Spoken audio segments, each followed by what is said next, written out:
All right, low impact and toning. As you just get right in here with me, our little side steps. And as we're doing side steps, I want to give you the things that you'll need to your gadgets for the rest of the class. If you have your AirX pad, grab it. If you don't know what an AirX pad is, don't worry about it. Grab a big pillow. Two different sets of dumbbells, hopefully one that's really light, 1 to 2 pounds, no more than 3 pounds, because that's what you need for your lights. And give me double step touches, right? And then a slightly heavier weight. So as a frame of reference, my weights are 1.5 and like 7.5. A chair, your if you have a resist-a-band, that's always helpful, and a mat.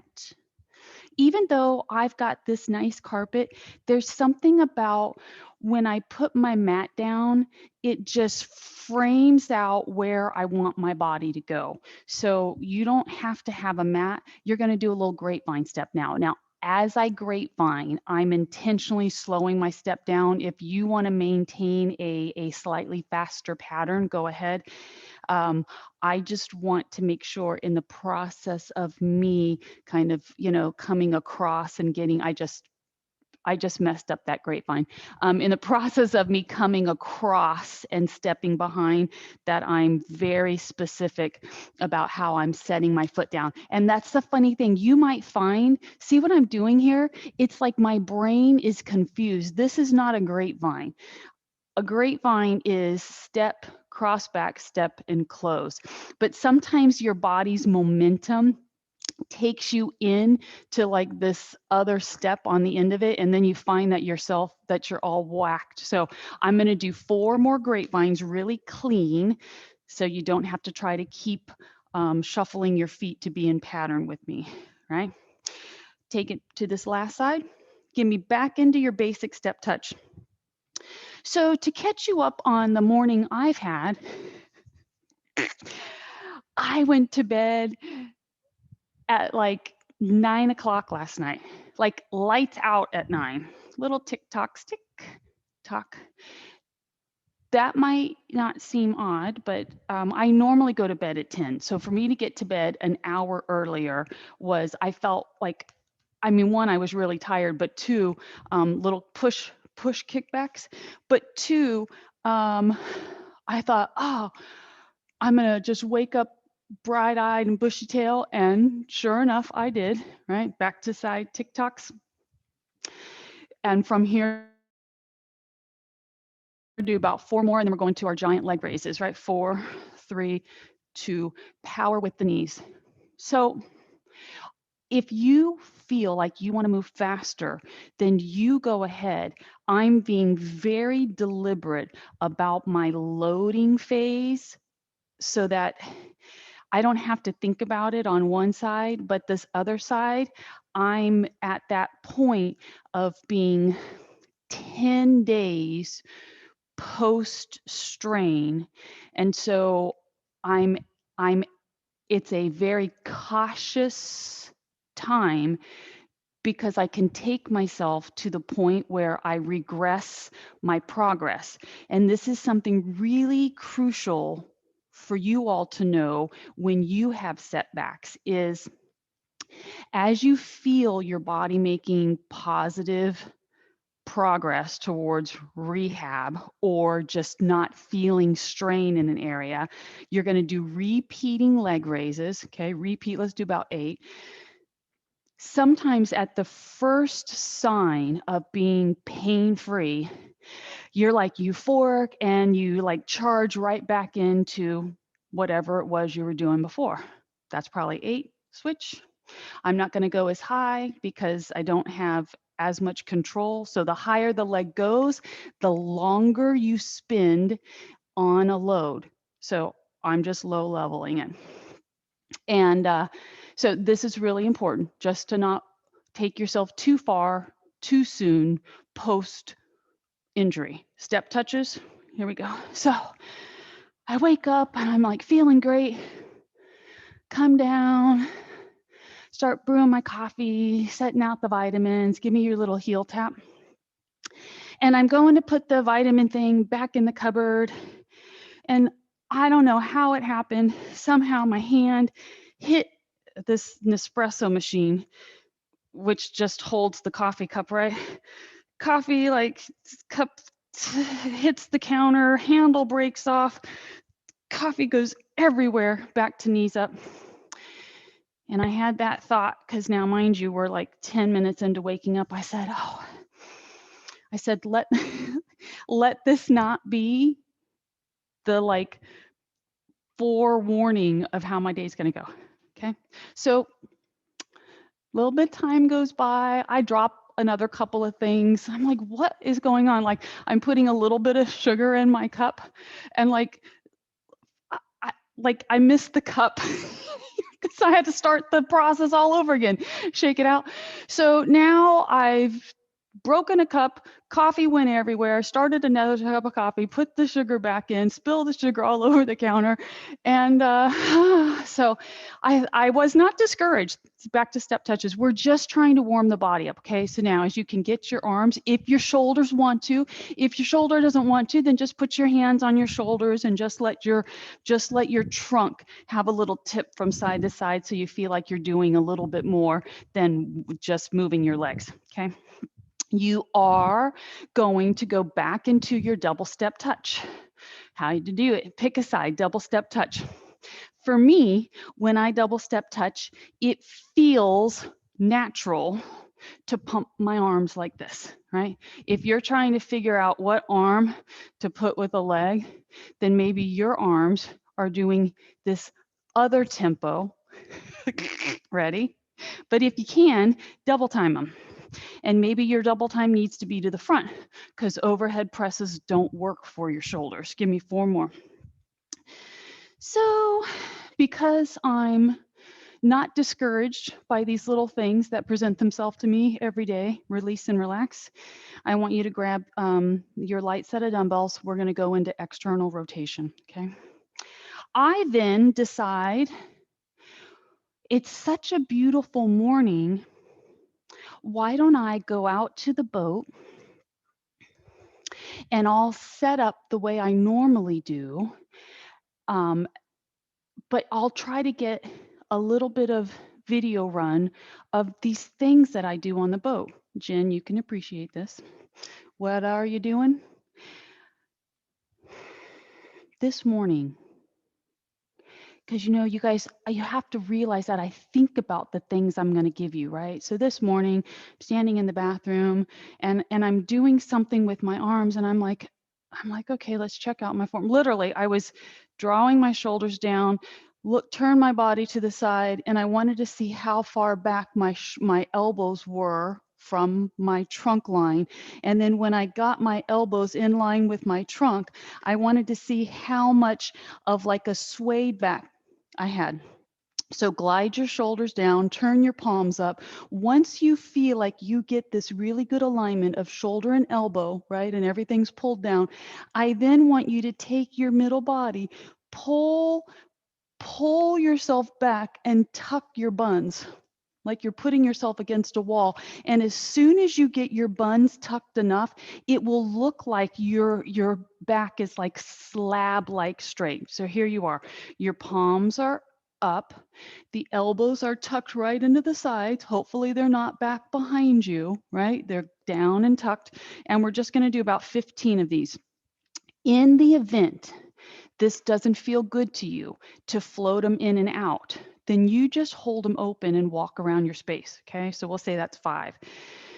All right, so I gather all of my stuff, because I don't know, am I going to need my laptop, my iPad, my phone, my little like webcam holder? I take it all. And I'm walking out, and it's beautiful, like beautiful because it's slightly stormy out.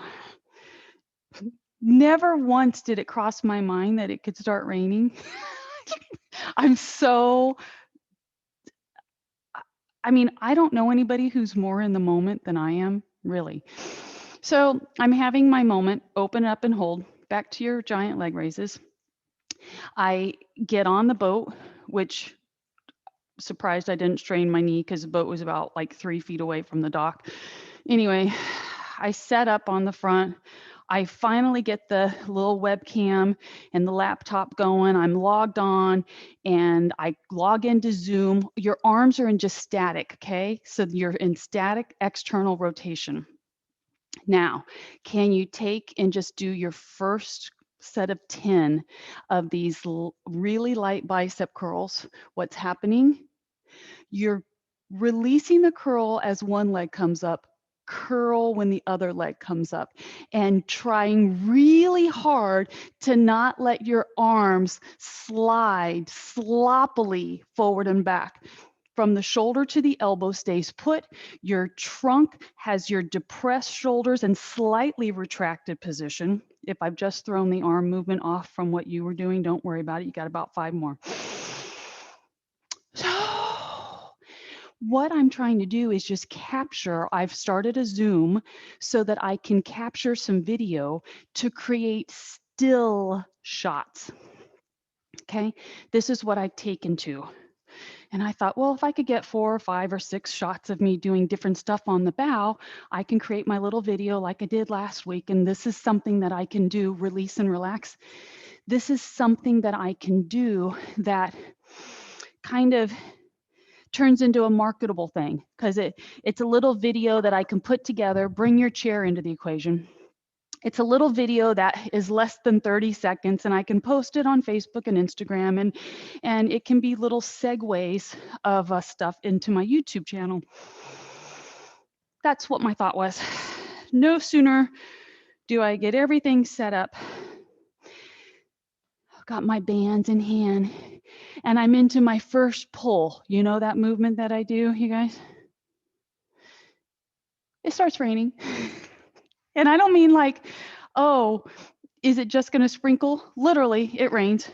So I couldn't even gather my stuff fast enough to keep it from getting totally soaked, which scared me because, you know, electronics and water don't really go well together. Where are we going?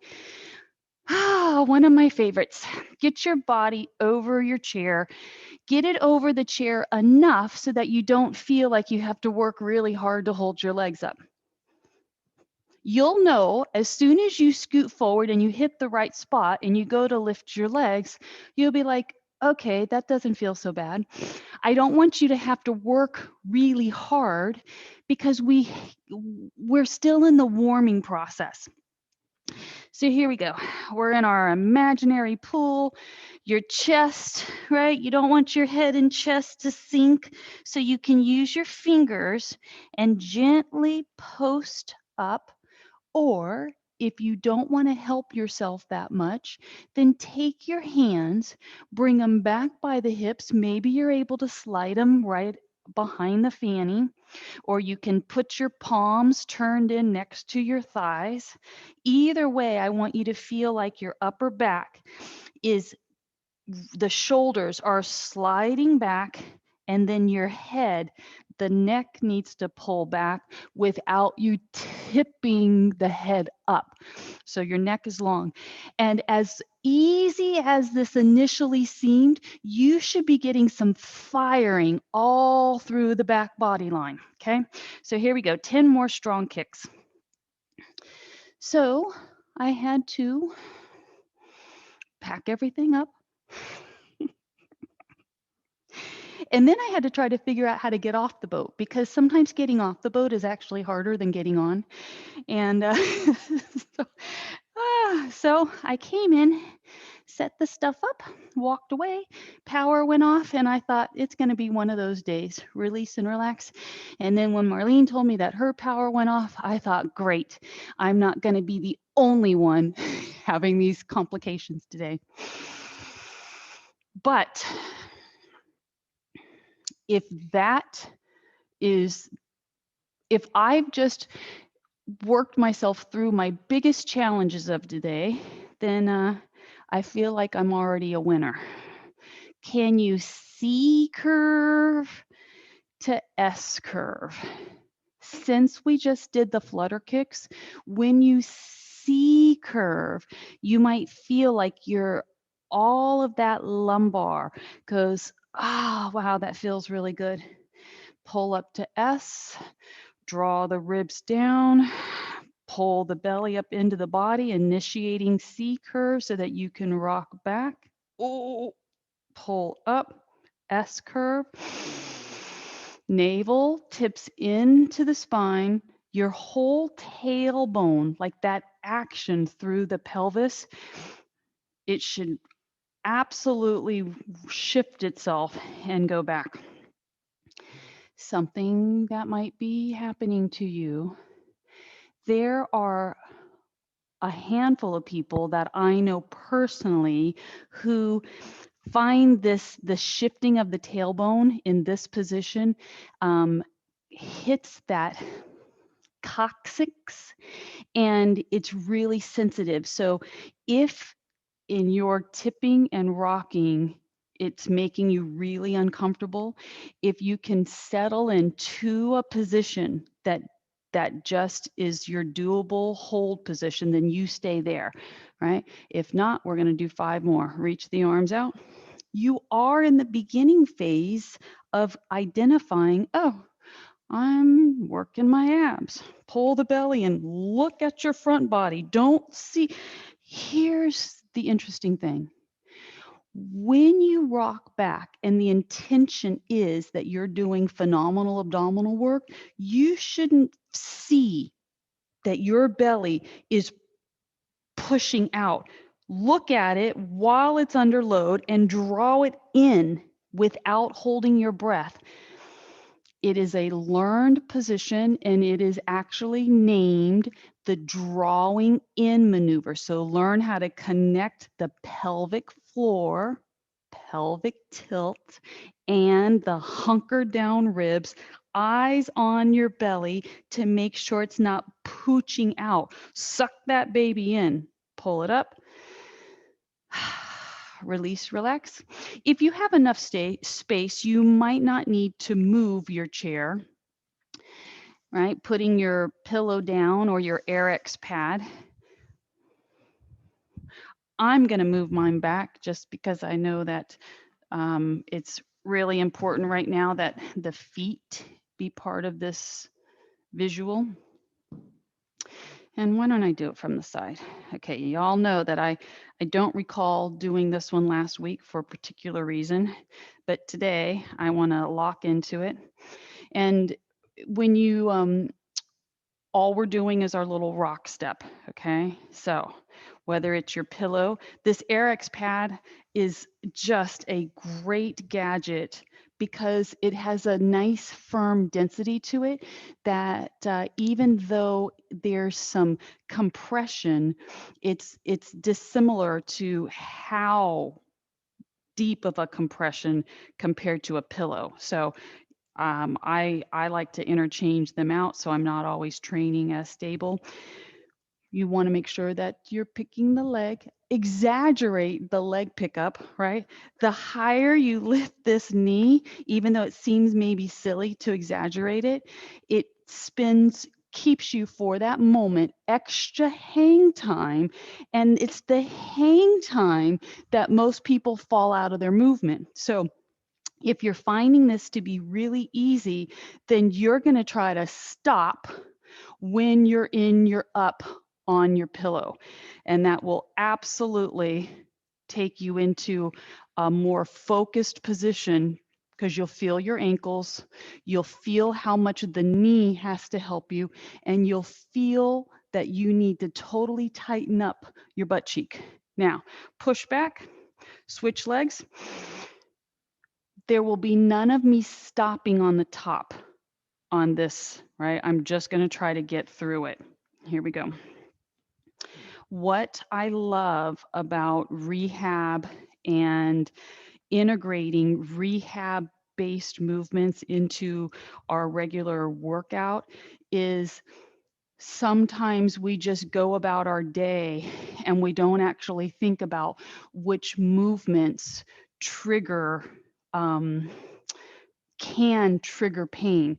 And stepping down when you have knee glitches and you're offloading down, that's when the high knee is like really struggling with this. So this is what makes this a knee rehab, is how do we get strong in the download, right? And the pushback. If you cannot do this one without like feeling like your knees are just going, oh, stop it, then you need to be in march mode, okay? Just because I'm giving you something and telling you how good it is for you, you have to let your sensory guide tell you whether or not it's beneficial to you. And pain, release and relax, pain should be that gauge for you. Light band, light resistance. Stand on the band. You are going to sweep the band to one side, and I want you to stand on it. Now, you can have both feet on it, it's fine, it doesn't matter, okay? What's going to happen though is you want to hold the band. So this is a cross body anchoring. And if you don't have a band, but you've got, your 2 or 3 pound dumbbell, you're going to try to execute this. So Marlene, you need to start with the arm that doesn't have any pain. Okay. And the essentially the anchor foot is the opposite hand to the arm you're going to use. And now I want you all to have a visual of if you were pulling a sword out of the sleeve, right? So that's what this ant is. You're taking that arm, soft knees not collapsed, your feet are anchoring the band, and you're pulling the band out of the sleeve, which might not feel comfortable. And if it doesn't, then you need to get less tension on it, so much so that you probably have some slop in the band. Pull the band, because we have to find the range for you to pull up. See where the elbow is? Up. And then you shift the hand and you drive up. And then the arm hinges, right? Elbow pulls, everything rotates. This is your W for rotator cuff, and that's your drive for shoulder extension. Now, soft knees, pull it up, push. Here we go. So many exercises to do with the shoulders. And they're not always really comfortable. If the band, even though this is a light resistor band, if it's too much for you, then you just keep getting to the end, so that what you're trying to do is it's at the high end where you just don't want to feel it bite on you.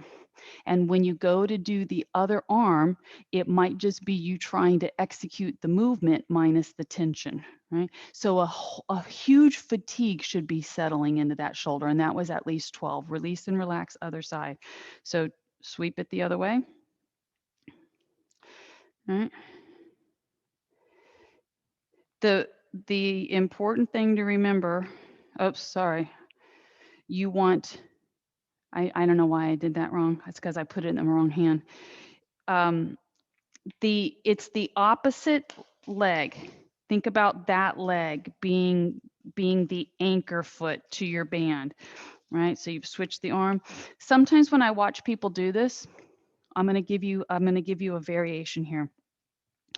If when you go to pull your elbow up, you immediately feel like, oh, wow, that's just not a good place, and it might be right here in the front of your shoulder, then what I want you to do is rock the arm almost like you're doing an external rotation, except elbows tucked in, and see if you can just do that. Because if you can do that, then you might be able to go like that. What the part of the movement that you may have to eliminate is this wide pull into the W and up. So I've given you, there's a lot happening here, right? We can all try the variations. If you want to see, take the inside of your elbow, glide it right into your ribs, and then do your external rotation. Good clean body back line.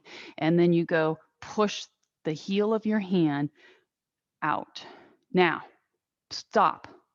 Look at your arm. If your arm is way in front of you, it hasn't completed its extension. You want to feel like it's pulling back. And then take your elbow as if there's a gravity to it and draw your elbow right back down. And then the hand comes towards the opposite hip. Do it again. Hand is at opposite hip. Elbow pulls into the ribs and you externally rotate. And then maybe as an assist, you have to use the other hand to help you drive the band up.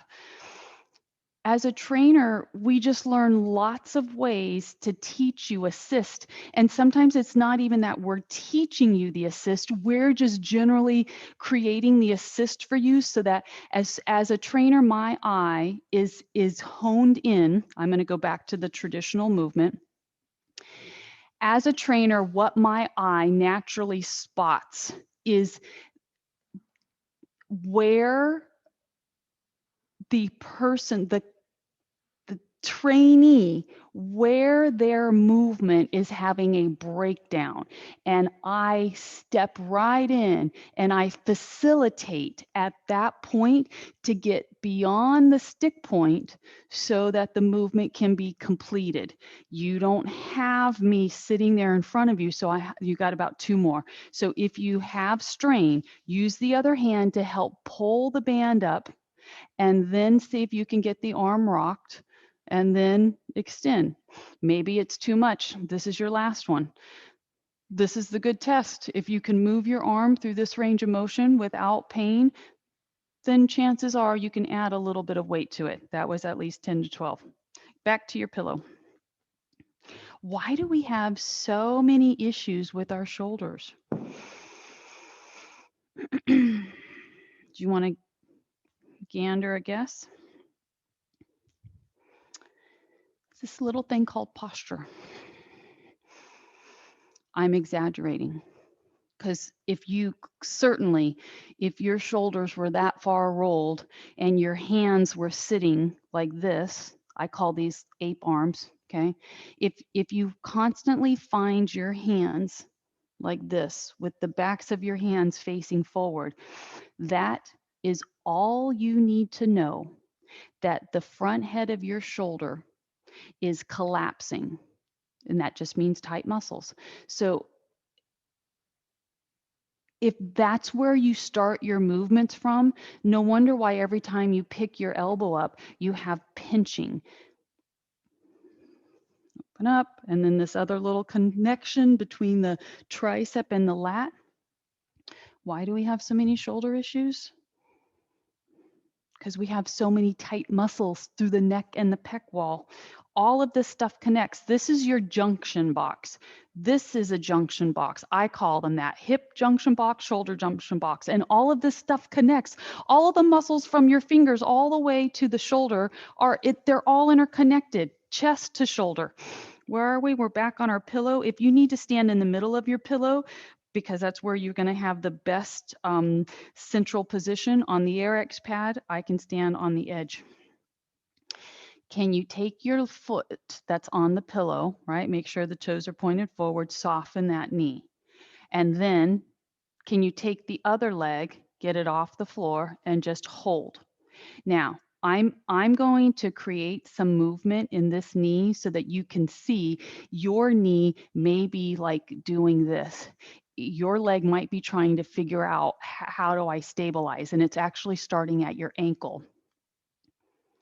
You're going to load towards the outside edge of your foot, but yet don't pick the big toe up. Squeeze the buns, even though you're keeping your leg bent. You're still going to try to enlist the help of your buns. And now take this other leg, lift it higher, and just hold. That static line, even if you step out of it and you have to touch the foot down and reset yourself, squeeze the buns, try to square the hip line up. An immediate burning should be happening through that glute on the extended leg. And release and relax. In order to do single leg balance, maybe being on the AirX pad was too advanced. If you could not even for a nanosecond, establish a controlled hold, then you're not going to stand on your pillow. You're going to get into the second leg load, right? You're going to figure out what can your knee do, and then you're going to extend the other leg, and you're going to try to pick up that foot from the floor and just hold it. I am going to go into the pillow. And on this leg, I know that I can't do it bent legged load. I have to be totally dialed into locked knee because that's the strength. I don't want to overload it, but I can create this position. So if your knee is biting, if you feel like you've got grinding in the knee, that every time the knee moves around, it's like grinding and uncomfortable, then go to a stiff-legged hold. So we have 2 straight legs, or your stance leg is bent, like you're initiating that small little single leg squat. Pull the belly in, square the hip line, holding for 5, 4, 3, 2, release. Relax. You're going to pull your chair back into your equation for your second set of back extensions. I'm calling it back extension, but you're really doing flutter kicks, okay?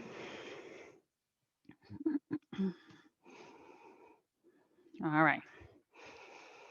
Bring it on down. Find that happy spot where you just can get the legs up without strain.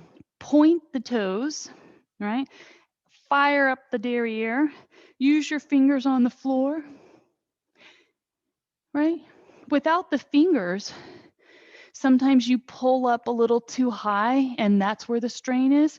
Maybe you just use your index and third fingers, right? And you lightly push them into the floor just to help give you a little prop. You can go from non-propped to a little prop without it seeming like it's any big deal of transition. When I take my prop out of the equation, what doesn't happen is I don't let my head fall out of the movement. So I'm stabilizing my neck. And for a couple of seconds, I'm propped up using those fingers. The legs are still firing up. And for a couple of seconds, I'm not propped. Prop, release. Prop, release. Prop. Now, relax everything. Slither yourself down so that as you get into the edge of the chair, you're actually at what's called the hip hinge. So in hip hinge, the toes are touching the floor and those knees are kind of dragging along the floor. You don't want to load the knee. But what's going to happen is in an alternating pattern, oh, look at my leg. Nice, clean 90 degree. And I'll show you something. Keep looking for a second. When you lift this leg, if you let the foot go way away from the bun, you're cheating. My version of cheat. So as we're going to do the other leg, as soon as the foot pulls off the floor, pull the foot towards your bum and then arc the leg up and down. Belly to spine, the heel pulls back, the knee starts lifting from the floor. Maybe it doesn't lift with ease, right?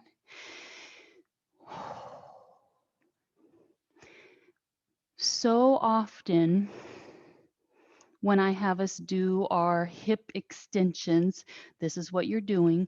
You're extending the hip on the front line of the body, which is recruiting the back body muscle. So this is called a hip extension, right? But more often than not, I have you do this with a stiff leg. And the stiff leg movement doesn't work the hamstring the same way that the bent leg movement does. All right. So now get ready. This is leg number 1. We're going to hold it up. What are we doing with our upper body? Is our upper body collapsing over the chair? right? I want you to pull the upper body up. I'm just taking my hands, putting them crisscrossed wrists right up against the front edge of the chair so that I can pull against the chair to give myself a little bracing. The leg is lifted, and we're going to do these little pulses, okay?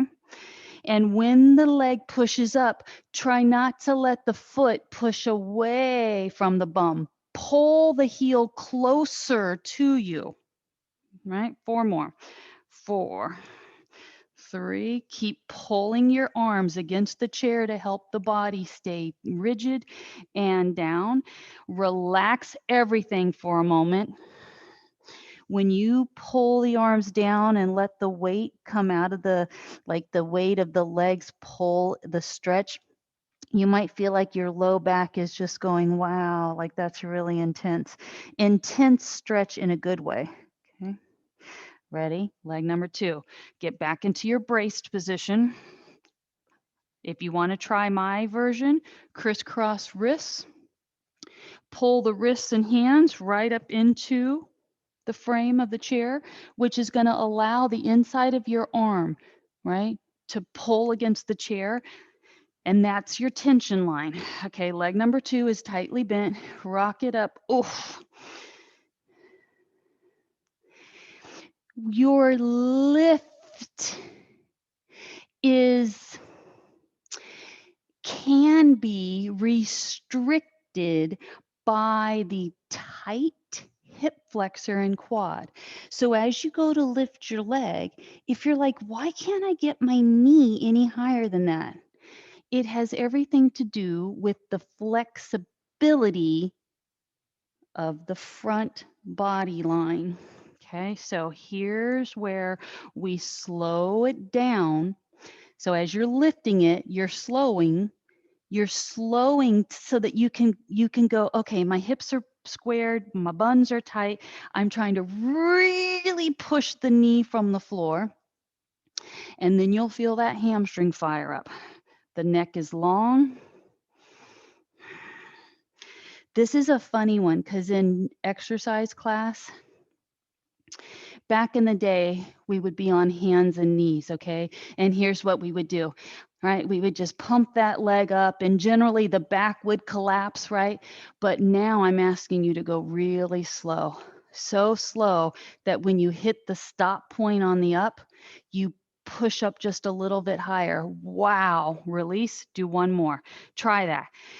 As soon as the leg tells you, oh, I can't go any higher, right? First, make sure your shoulders are out of your ears, and then squeeze your buns, and then see if you can go just a smidgen higher and release.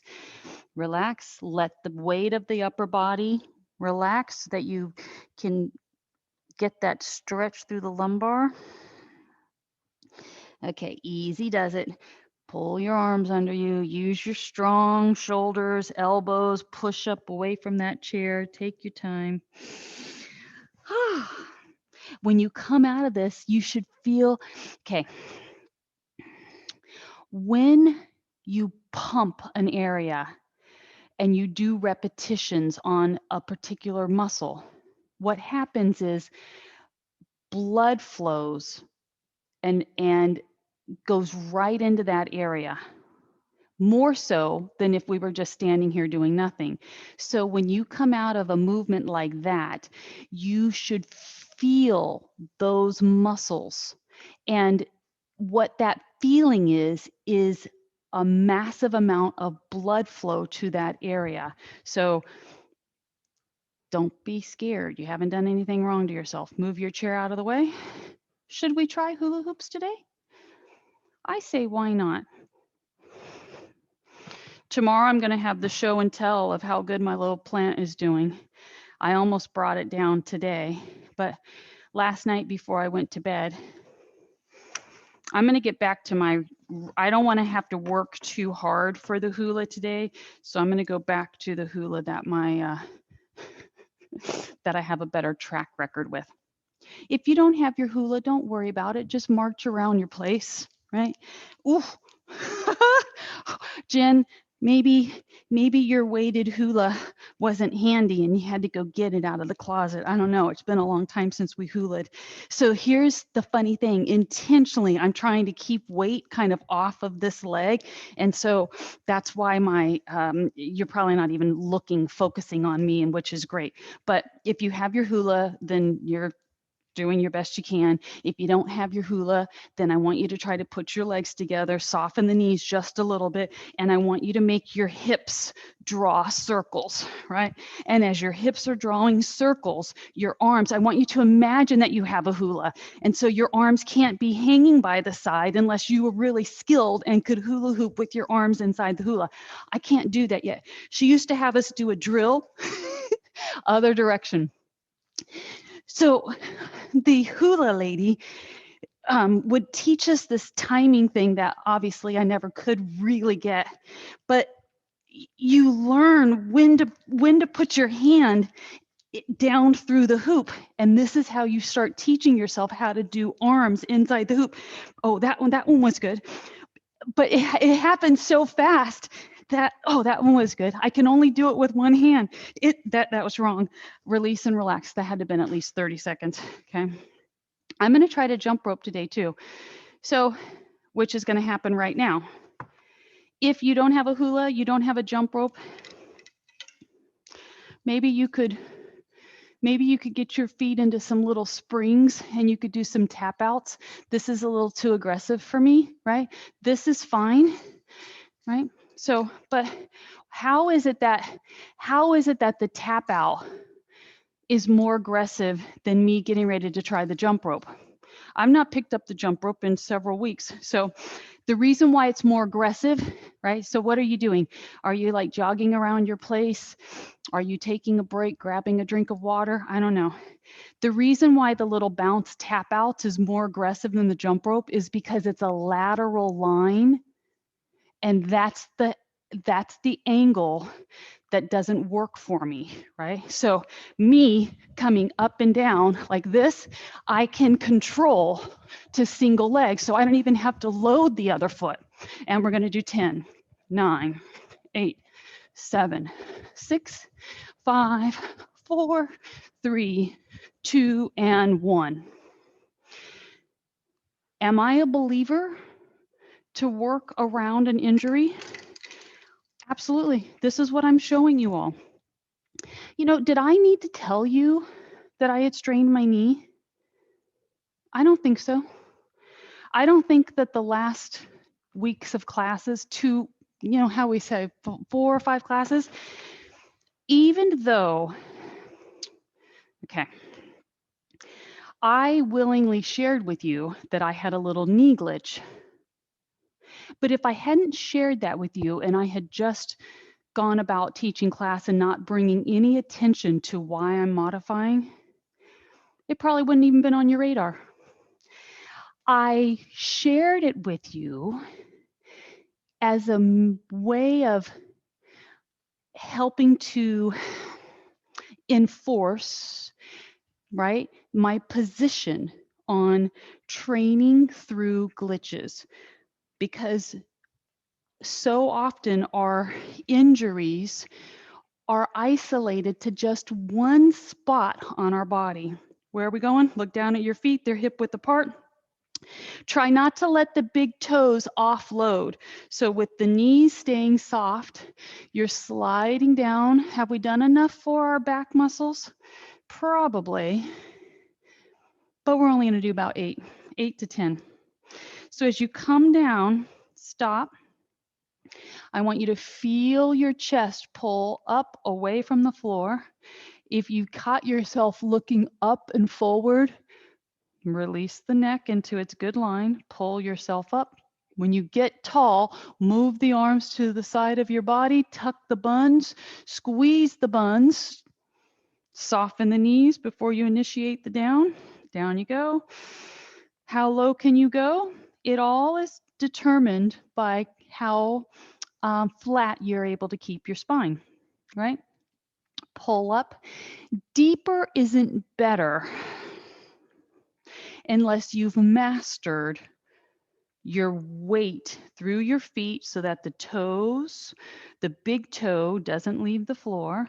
And as we pause here, if you do happen to have your dumbbell ends touching each other, they should be forming a straight line from right to left. So don't let the weights touch at an angle, because that means that your wrists aren't doing their job. Everything is linear. When I talk about angles and 90 degrees and straight lines, there's a reason for it. Because when you catch your body, if you catch your body, that's the time that you can go, oh, that's what she's talking about. So as you let your weights touch each other, if you are going to let them touch each other, then don't let the wrists be lazy. Strong parts, pull them apart, stack your body, squeeze the buns. This is your last one. Soften the knees without letting the head hang. No C curl or ragdoll roll down. This is clean line hip hinge. Power up, shoulders back. Pick one side. Ooh, that might happen. One side, stretch, curl. It's opposite arm to leg, right? And what if when you go to do this on the other side, you can't? Then you're going to just put both feet down and move your arm. So you're going to try this with me, okay? This is your last one there. Let's see what happens. Load it up. Figure out where do you have your weight, right? Opposite leg moves. Pull, push, pull, belly to spine, push. There's 3. You're doing 8. Big stretch, and then we're hitting the floor. 4. Nice. 5. The imaginary wall is behind you. Pull your head back and tuck the chin. 6. 7. One more. And actually, even though we took our release and relax, we took our chair out of the equation. We are going to be doing one more move with it. I apologize. It's for our triceps. Okay. So the chair just creates, whether you wanted to get your ball out and drape your body over the ball because you want something different, you can.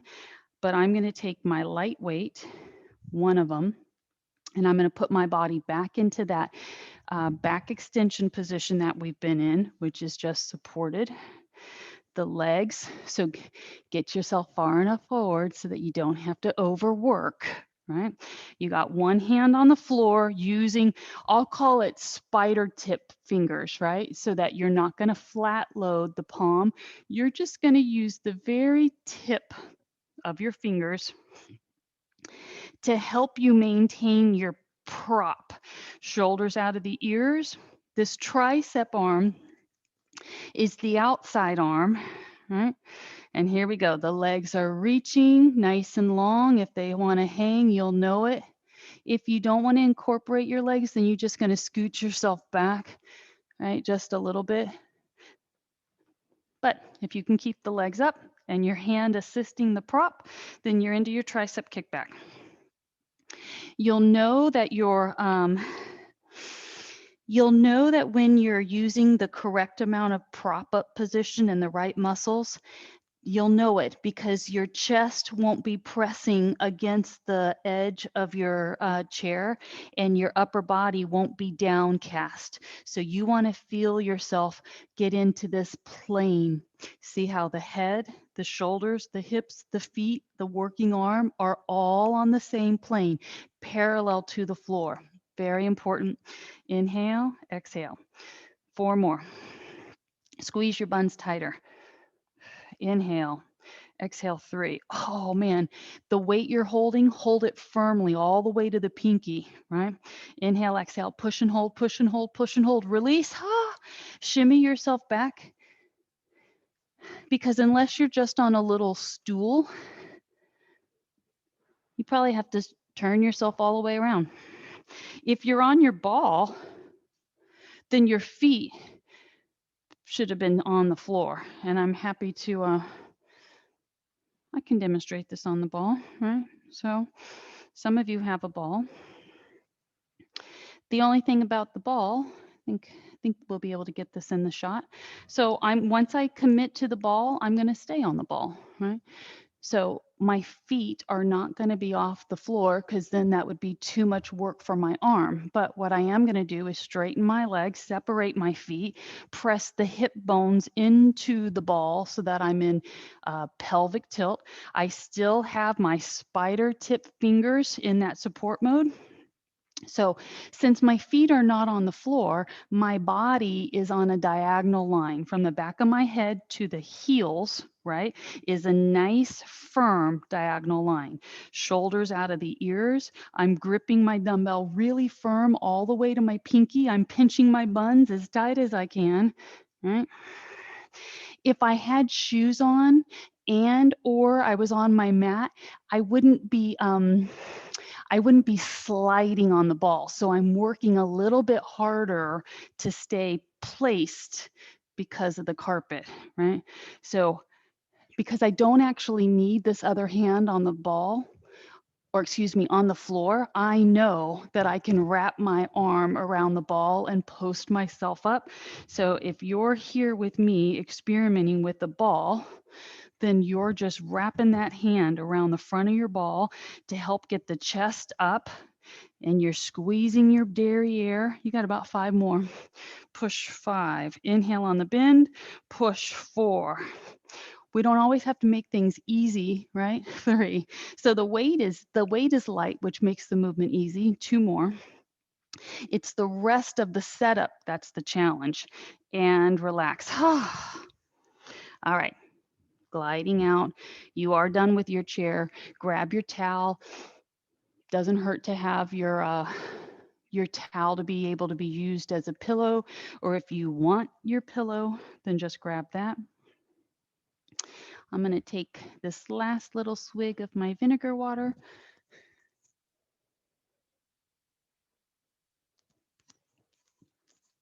I almost got all of that water down standing at the sink this morning in like just chug, chug, chug, chug. But I just couldn't. It is strange to, I don't try to pace myself with that vinegar water. I really do just try to get it in my system. I hope you guys are ready to do something fun with me and something that we haven't done for a very long time. So my towel for my head. You all have seen this before, and even though Chris isn't in class today, I'll mention it again. So Chris is a very crafty person, and she makes so much stuff, but this is like, it's supposed to be a little washcloth, right? And I use it for everything but that. So I threw this in my bag this morning when I went out to set up for my class. We're going to be doing a Pilates-based move, so you'll need your little exercise band. I'm using my towel for my head, and thank goodness I had this, because when it started raining and I managed to throw all my stuff in the bag, once I got out of the raindrops, I took this out and I literally wiped all of my stuff down immediately. So this has been just this phenomenal thing that gets so much use, even though I don't use it for dishes. I thought, it's a handmade gift. I don't want to turn that into a dish rag. And so I have found lots of other ways to use it. What are we doing with your band? How do we keep a band from getting off of our limb and smacking us in the face? I know how. Take your band, put it across the top of your foot, and then crisscross across the back. right? As you come down, take a moment, right? Settle in, fix your towel, your pillow, whatever. The leg is up. I want to make sure that you feel like from right hip to left hip, you've got things squared. Pull your belly in. This leg on the other leg is going to stay bent for a moment. Okay. Now, this high leg, I've got my hands just holding the very ends of my strap. I put a knot in there because it's helpful. If you have a strap that has handles, your strap is probably a little bit longer than this one. Elbows down, not necessarily touching the floor, but shoulders out of the ears. Point the toes on the banded leg and then turn the foot so you're externally rotating at the hip. Now you've got this nice, clean, long limb dancer leg, right? And then you're going to take the leg down until both thighs are flush with one another. And here's where your pillow comes in handy, because if your eyes are looking up at the ceiling or behind you, you definitely need your pillow. But I want everybody to draw their chin towards their chest so that you can see your legs. And when your banded leg comes up into this high space, know that you need to set it back down. The thighs are level with each other. And so now, what's happening here? We're firing up the quad, right? That's what's keeping the leg straight. But what's keeping the body still are your glutes and your abs. So if your hips and your leg are making this big circle and you feel your weight rolling from side to side, stop it. Clean up your movement in such a way that if someone were looking at you, they'd be like going, what is she doing? Because like nothing is really moving. The less it looks like something is moving, the more muscle work and control is required. Ready? Reverse your circle. Even the knee on your bent leg, don't let that knee slide from right to left. Squeeze your buns. How stable can you keep your body? You're going to do about 10 more circles. 9, 8. Keep pulling your shoulders out of your ears. 6, 5, 4, 3, 2. Now bring the leg in. Push the leg out and down. Pull the leg in. So at this point, my elbows are solidly on the floor, right? Bring the knee in. My arms are comfortable. I'm holding with my palms up, but I could hold my band palms in. It just feels comfortable for me to have palms up and my elbows pushing into the floor. As you push against your band, squeeze the bum, right? And when you bring the leg down, you're not trying to smack it down to the floor. You're just trying to straighten it and squeeze the derriere. Inhale. This would be a version of a single leg press. So the resistance, we could handle so much more resistance than this. But this is just a really good movement, nice and gentle, buns tight, back is flat, neck is comfortably positioned. And now that was at least 10. Transition, leg number 2. Consider this your ab work, transitioning, right? How do you get the band across the leg, top of the foot, right? Bring it around. Maybe you had to sit up to do transition. Oof. When you do your, as you're evaluating your right to left side of the band, you really do want it as centered as possible. So you want the same amount of band length, right and left, right? Okay, here we go. The down foot, push that foot firmly into the floor. Why? Because it fires up part of the stabilizers on that side. Set your pillow, pull the shoulders out of the ears and let the elbows just draw in towards the ribs. Look at your high leg. Turn the leg out so that the toes are pointed, and then Draw the thighs to a level position. And right there, you're going to start your circles. So here we go. Your belly is drawn in nice and tight. You're trying to keep your shoulders pulling away from each other. Wow. This is pretty intense. And it's intense on me because I've got this external rotation, right? And I want you to think about when you do rehab movements, rehab based. So, oh, maybe you don't know this about Pilates. So, Joseph Pilates is the man that designed this Pilates trend thing, not with the intention of marketing Pilates to the masses, but he would rehab reverse circle. Essentially, his methods were used on dancers to help them through their injured parts. And it just came to be that it was a highly marketable way of exercising because it allowed people to work their muscles and minimize joint strain, but get stronger through that term. Wait for it, their core. So everything about this movement, the leg is doing a circle, but you're bracing all the rest of your parts as assisters so that your movement isn't all sloppy like this, right? The smaller your movement, the harder it is overall. That's what you're aiming for. You got about 5 more. 4, 3, 2, and now second move for 10 reps.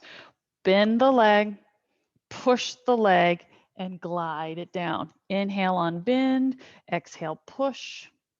So all of these things are considered rehab based. They're gentle, seemingly gentle, and yet they take so much control to do them properly. Push pull. If you didn't have the band on your leg and you were just pushing your leg in and out, um, it just wouldn't be the same thing. The band helps you engage that back body line push because it almost seems like you're stretching, but yet you're not. You're in loading mode, right? Today's focus has really been on our back body, right? We did glutes, low back, triceps, hamstrings, and now release and relax. Take that band away. Can we go into our gentle little cobra? We'll go modified Cobra to full Cobra, and we'll just be done at that point, right? So take your time. Tomorrow is what is tomorrow? Tomorrow's mobility and flow. Okay, so we'll get plenty of time for our flexibility work tomorrow. Shoulders out of the ears. You don't have to go any higher than this. If this feels good to you, then stay put. More would be experimenting by putting your hands a little bit forward. Again, gliding shoulders out of the ears, tops of the feet pressing firmly to the mat. Push the elbows from the floor. If everything's okay, then just gently back the hands up. And it's done in increments, just like an inch or two at a time, just to test where is your boundary. We don't always have to take our body to the limit, right? It's better that you don't. Elbows down, tuck everything in. Maybe you have to roll to the side, right? What's it going to take to get you up? I'm going to just get up and sign off with you. Wish you a happy, happy day.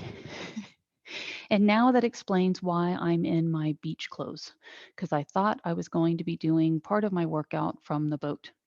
So you guys have a great